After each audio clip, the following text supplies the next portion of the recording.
Vamos a ver la evidencia actual que existe entre la placenta y las cardiopatías, es decir, lo que se conoce como el eje placenta-corazón. Veremos nuevas vías para comprender mejor el impacto de la función de la placenta en el bienestar fetal, pero fundamentalmente haciendo foco en el corazón del feto. Vamos a hablar de la placenta, pero toda la charla va a estar orientada principalmente a la repercusión en el corazón y la circulación fetal.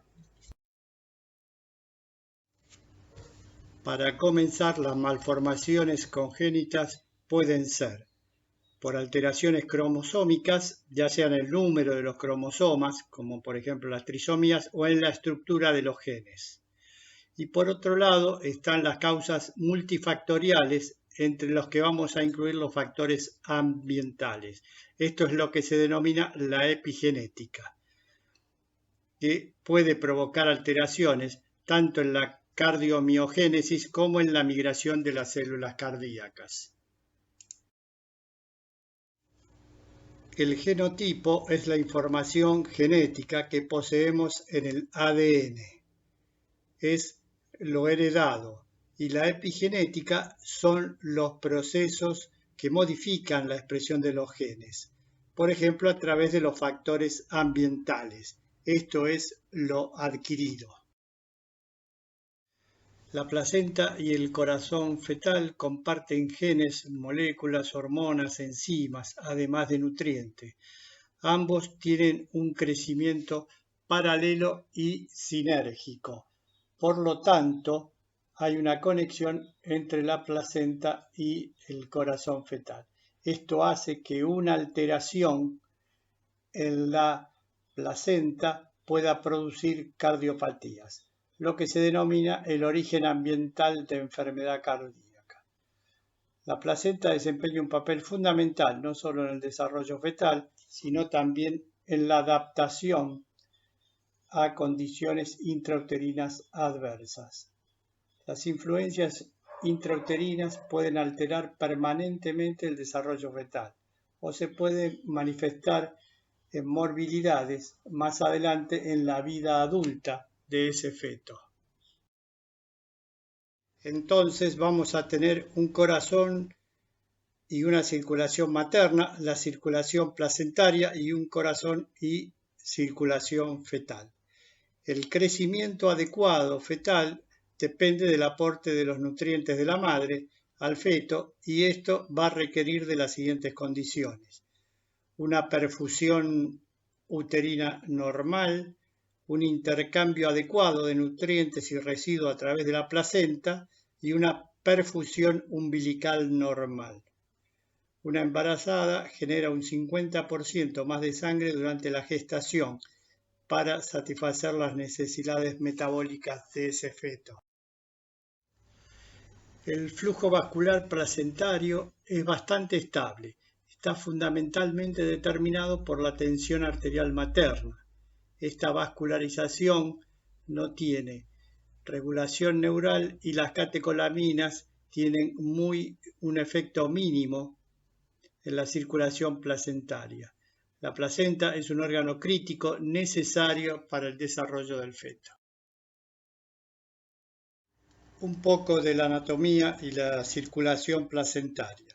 La placenta presenta dos caras, la cara materna, que es la que está pegada al útero, representada por los cotiledones, y la otra cara es la que se denomina cara fetal, de la cual emergen una serie de vasos que proceden del cordón umbilical. La circulación fetal lleva la sangre del feto a la placenta a través de las arterias umbilicales a los capilares de las vellosidades coriónicas. Y la sangre materna renueva la sangre en los espacios intervellosos. Ambas circulaciones, tanto la del feto como la materna, están separadas por una membrana o barrera placentaria. Por lo tanto, para valorar el bienestar o la salud fetal y el estado materno placentario, nos vamos a valer de los flujos, tanto materno-placentarios como fetoplacentarios. Se puede evaluar la circulación útero-placentaria mediante la valoración de las arterias uterinas y las arterias umbilicales. Y la circulación sistémica fetal se valora mediante la arteria cerebral media, el conducto venoso y la vena umbilical. La existencia de una insuficiencia placentaria lleva a un retraso en el crecimiento fetal. Este retardo de crecimiento intrauterino se define como la imposibilidad para alcanzar el crecimiento fetal esperado, es decir, por debajo del percentilo 10. Esto va a conllevar alteraciones en los flujos. Aquí vemos una onda de velocidad de flujo de la arteria uterina y umbilical en el segundo trimestre, donde se observa en la imagen superior una arteria uterina normal, con un flujo anterógrado y de baja resistencia. Y en las imágenes inferiores vamos a ver una disminución progresiva de la diástole hasta su desaparición. Y en los casos más graves puede aparecer flujo reverso. Esto es secundario a un incremento en las resistencias umbilico-placentarias, cuando se produce una insuficiencia placentaria. Ahora vamos a evaluar la circulación sistémica fetal a través de la arteria cerebral media y el conducto venoso. En la parte superior, en la arteria cerebral media, vemos un patrón normal con alta resistencia. Y en la parte inferior, como respuesta a la hipoxia, se produce una vasodilatación de la arteria cerebral media y se observa que aparece un flujo diastólico, muy importante. En el conducto venoso, en circunstancias normales, en la imagen superior, el flujo es siempre anterógrado durante todo el ciclo cardíaco y presenta un patrón trifásico. El primer pico está relacionado con la sístole ventricular, el segundo con la diástole precoz y el tercero con la contracción auricular. Cuando se produce el deterioro de la función cardíaca, hay una disminución del flujo durante la sístole auricular. A medida que progresa la disfunción, el flujo durante la contracción auricular desaparece e incluso se invierte, indicando una descompensación cardíaca. Esto se ve en las imágenes inferiores. Bueno, la alteración placentaria pone en riesgo tanto a la madre, un mayor riesgo de eclampsia, como al feto. Las alteraciones en la placenta pueden provocar malformaciones cardíacas en el feto, como así también enfermedad cardíaca de este feto en la edad adulta. Este trabajo nos habla del eje que existe entre la placenta y el corazón y se refiere al desarrollo paralelo que hay entre la placenta y el corazón fetal. Dos estructuras vasculares con un desarrollo embriológico compartido. Estudios moleculares y genéticos han identificado múltiples vías compartidas para el desarrollo cardíaco y placentario. Una de ellas es el del folato o el ácido fólico. Estos autores describen un eje placenta-corazón en el primer mes de embarazo, en los cuales los factores ambientales adversos en útero pueden desarrollar alteraciones cardíacas fetales. Uno de los objetivos es la identificación de estos fetos para poder realizar lo más precoz posible una intervención adecuada y prevenir los daños. En este otro trabajo del que participa Utah sobre la conexión corazón-placenta y el origen ambiental de las cardiopatías, se han observado varias anomalías placentarias en el examen patológico de las placentas con fetos que tenían alteraciones cardiovasculares. La lesión más común observada en la placenta fue la trombosis. Asimismo, se observó una mala perfusión vascular tanto materna como fetal. Este otro trabajo asocia anormalidades de la placenta estructurales y vasculares con el síndrome del corazón izquierdo hipoplásico. Las placentas de embarazo con fetos que presentaban síndrome de hipoplasia del ventrículo izquierdo se caracterizan por una morfología de parénquima anormal, que sugiere una estructura placentaria inmadura de la placenta, que puede ser debido a anomalías vasculares de la misma. Bueno, y un último trabajo que correlaciona la insuficiencia placentaria, una placentación anormal, con las cardiopatías.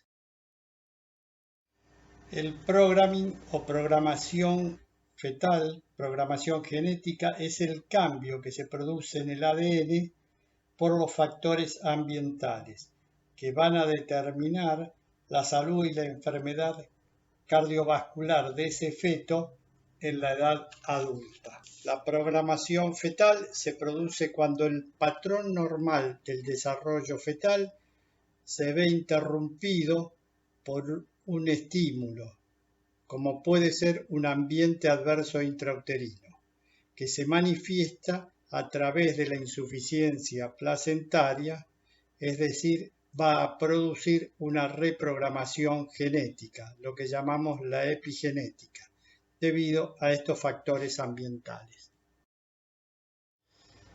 Aquí vemos los mecanismos de producción de la programación fetal a través de la epigenética.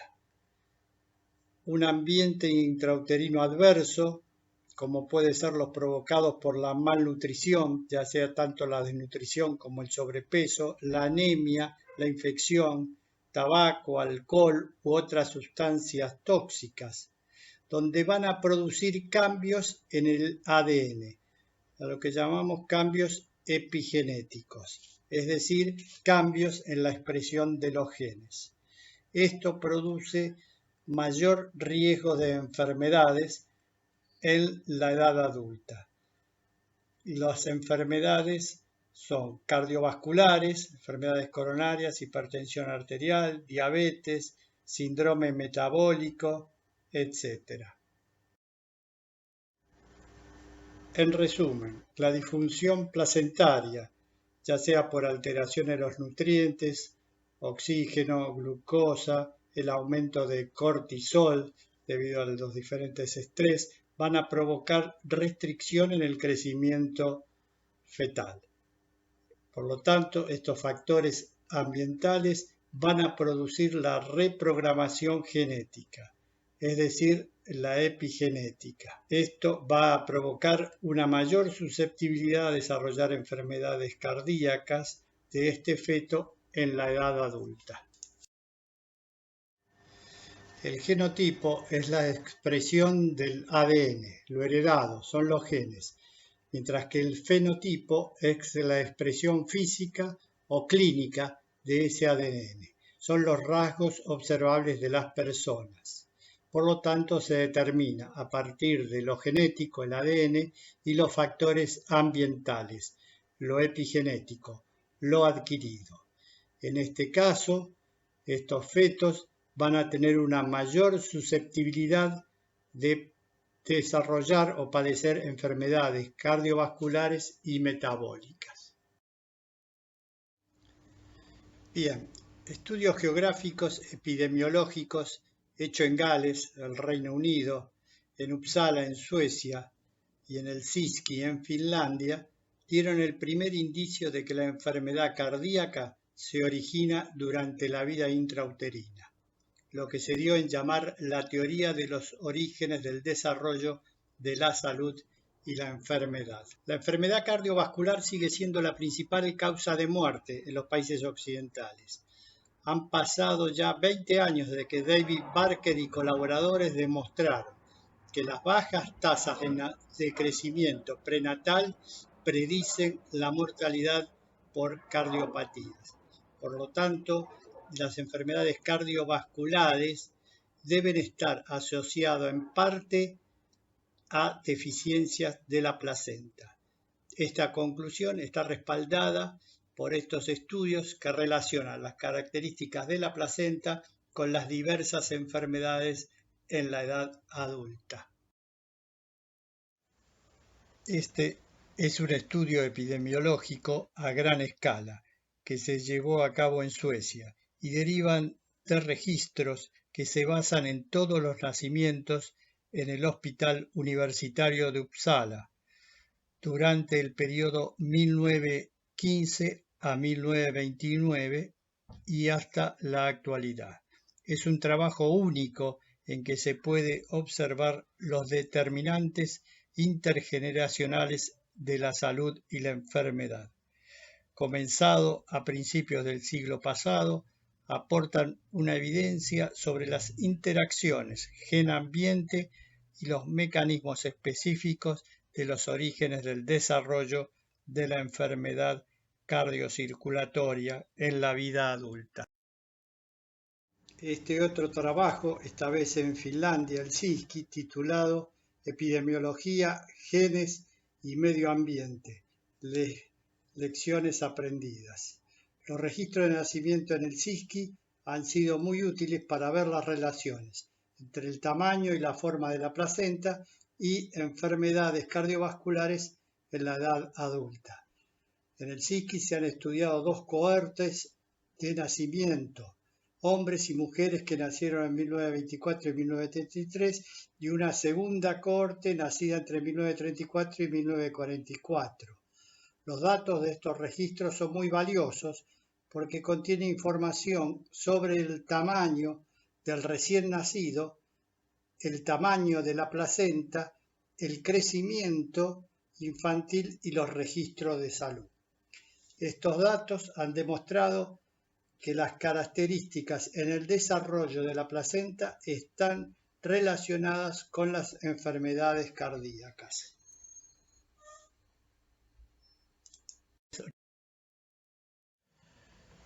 El papel del crecimiento en el desarrollo del corazón.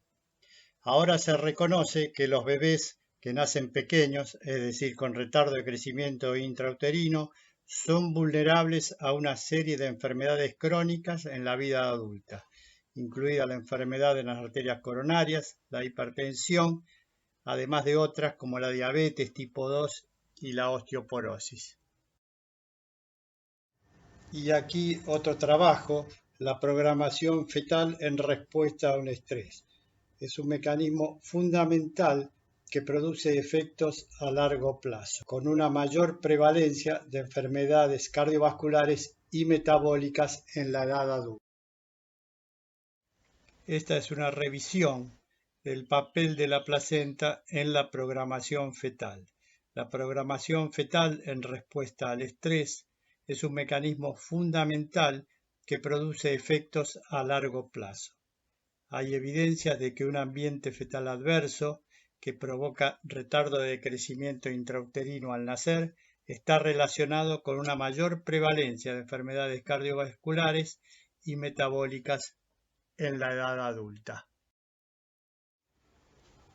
Bien, hasta aquí hemos visto cómo la insuficiencia placentaria puede provocar alteraciones cardíacas, tanto en forma precoz o en forma tardía en ese feto. Veremos qué se puede hacer con respecto a la prevención. Algunas cosas que podemos tener en cuenta. Una de ellas es la detección precoz del embarazo, debido a que estas alteraciones se producen en etapas tempranas del embarazo. 2. La administración de ácido fólico a la embarazada. Y 3. La evaluación de la salud placentaria y fetal a través de los flujos de dichas arterias, también en etapa precoz del embarazo.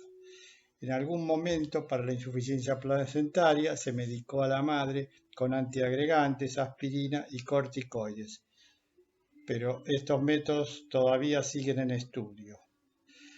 Todo esto se encuadra dentro de la prevención de cardiopatías, o sea, malformaciones cardíacas y alteraciones vasculares en etapas tempranas de la vida, cosa que realizamos aquí en el Hospital de Niños a través del eco vascular infantil. Bueno, y como dice el doctor Lennon, obstetra alemán, el embarazo exitoso no debe ser definido principalmente por el resultado en el nacimiento, sino también por el estado de salud en la edad adulta. Bueno, este curso fue una introducción a la cardiología fetal, que hemos llamado de la detección a la resolución, para dar una idea de la complejidad de la que presenta la cardiología fetal, donde intervienen además otras especialidades como vimos en las distintas charlas: obstetra, ecografista, genetista, cardiólogo, neonatólogo, cirujano cardiovascular. Bueno, en fin, es multidisciplinaria y abarca desde la detección de la malformación cardíaca, pasando por el diagnóstico, seguimiento, consulta con otras especialidades, información y apoyo a los padres para terminar en la resolución, es decir, dejar las pautas terapéuticas para el recién nacido con cardiopatía con G. Esperamos haber cumplido con las expectativas. Bien, aquí tenemos los integrantes de los últimos 30 años de la ecocardiografía en el Hospital de Niños Ricardo Gutiérrez, y un recuerdo para una gran compañera, que fue la doctora Aide Vázquez. Y por último, los nuevos ecocardiografistas. Muchas gracias.